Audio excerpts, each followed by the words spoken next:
Woohoo! You've got a listing.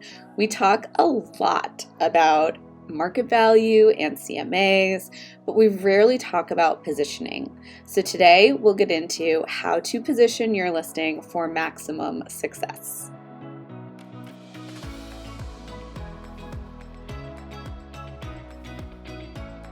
Step one is nailing down what exactly is the product that you're selling.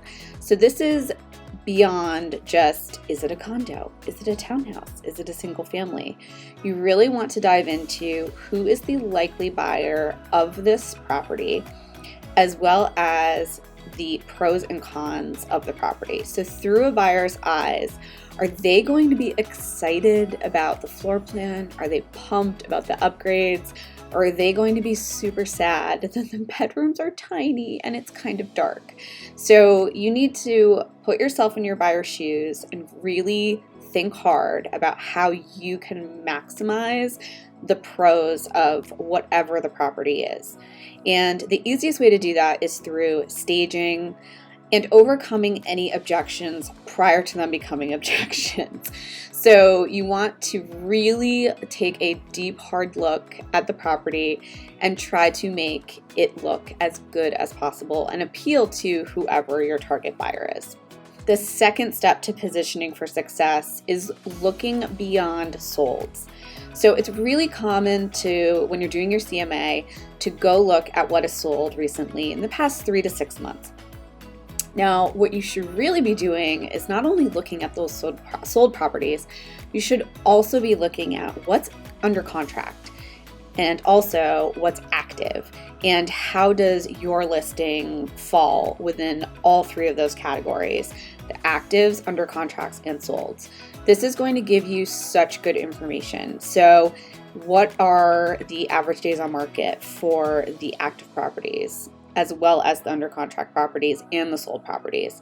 If you price at $599, would you fall in the top 20%? Would you fall in the bottom 20%? Would you be right in the middle? So really take a good hard look at how your listing would appeal to buyers in all three of those categories. And then number 3 is your marketing price. Now, in this market that's crazy competitive, you are probably choosing a price that is maybe a little bit lower than market value or what you feel like the CMA comes out at. And the reason we're doing that is because buyers want to have a perceived value. So they want to think that they're getting a good deal, or that this home is definitely worth what it's listed for, or what they're paying for it.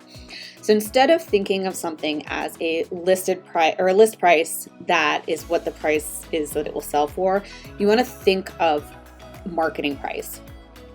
And basically that comes down to your positioning with the sold, under contract, and actives.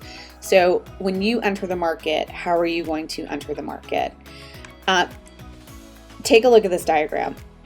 This basically demonstrates that if you list a little bit below market value, you will get more showings and more interested buyers, more of the active buyer pool looking at your property.